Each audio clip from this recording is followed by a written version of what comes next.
Assalamualaikum warahmatullahi wabarakatuh. Nama saya Cynthia Dariza. Saya dari kelompok 1, angkatan 10, peserta Latsar CPNS Kabupaten Mukomuko. Di sini saya akan menguraikan tentang implementasi nilai-nilai dasar anti korupsi, serta saya akan menjelaskan secara singkat tentang apa itu korupsi. Untuk mencegah terjadinya korupsi, kita perlu menanamkan nilai dasar anti korupsi ke dalam diri kita sendiri. Berikut ini adalah nilai dasar anti korupsi yang terdiri dari jujur, adil, peduli, mandiri, tanggung jawab, kerja keras, disiplin, sederhana, dan berani. Adapun implementasi dari nilai-nilai dasar anti korupsi yang dapat saya terapkan di lingkungan kerja saya yaitu peduli, adil, dan sederhana.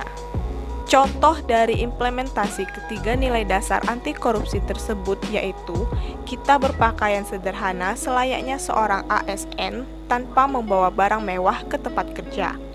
Selain itu, kita harus melayani masyarakat dengan baik. Contoh di dalam instansi saya yaitu, apabila ada peternak yang meminta pertolongan, dengan rasa peduli, saya harus membantu peternak itu tanpa memandang ras, suku, maupun status sosial dari peternak tersebut. Apa itu korupsi?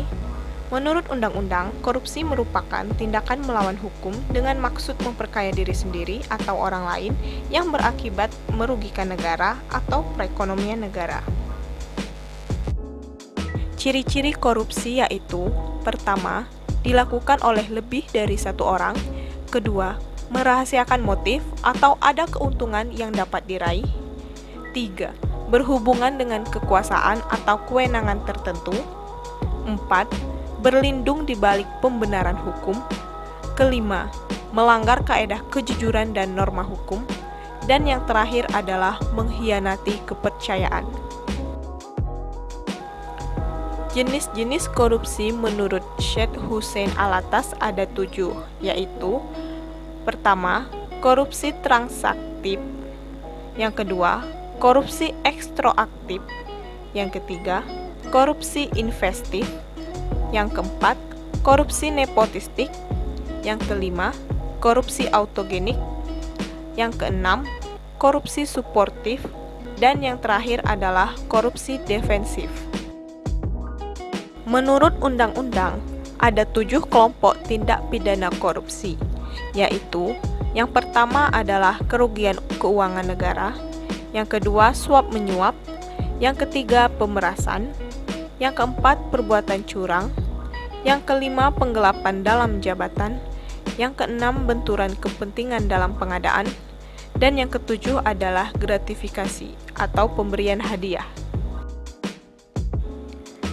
Adapun dampak dari korupsi yaitu: yang pertama adalah kesejahteraan umum. Contohnya yaitu bagaimana para petinggi membuat peraturan yang melindungi perusahaan besar namun merugikan perusahaan kecil karena perusahaan besar memberikan sumbangan pada saat kampanye. Yang kedua adalah demokrasi. Korupsi mempersulit demokrasi dan tata cara pemerintahan yang baik dengan cara menghancurkan proses formal. Yang ketiga adalah korupsi menghambat investasi dan pertumbuhan ekonomi, baik itu investasi domestik ataupun asing. Yang keempat, korupsi melemahkan kapasitas dan kemampuan pemerintah dalam menjalankan program pembangunan. Karena dengan adanya korupsi, maka pemerintah akan memberikan pelayanan yang buruk kepada masyarakat.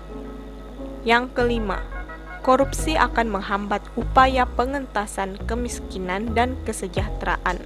Dengan kata lain, kesenjangan antara kelompok kaya dan kelompok miskin akan semakin melebar dengan adanya korupsi. Yang keenam, korupsi berdampak pada penurunan kualitas moral dan akhlak. Maka dari itu, rasa saling percaya yang merupakan salah satu modal sosial yang paling utama akan menghilang. Yang ketujuh adalah ekonomi. Korupsi akan menimbulkan distorsi di dalam sektor publik dengan mengalihkan investasi publik ke proyek-proyek masyarakat yang mana sogokan dan upah lebih banyak. Demikianlah penjelasan singkat saya mengenai korupsi dan implementasi nilai dasar anti korupsi di tempat kerja. Korupsi bukan semata-mata ada karena niat dan kesempatan. Namun korupsi dapat berawal dari hal-hal buruk kecil yang kita lakukan. Maka dari itu, jangan biarkan hal-hal buruk tersebut menjadi besar. Sekian dari saya. Terima kasih. Wassalamualaikum warahmatullahi wabarakatuh.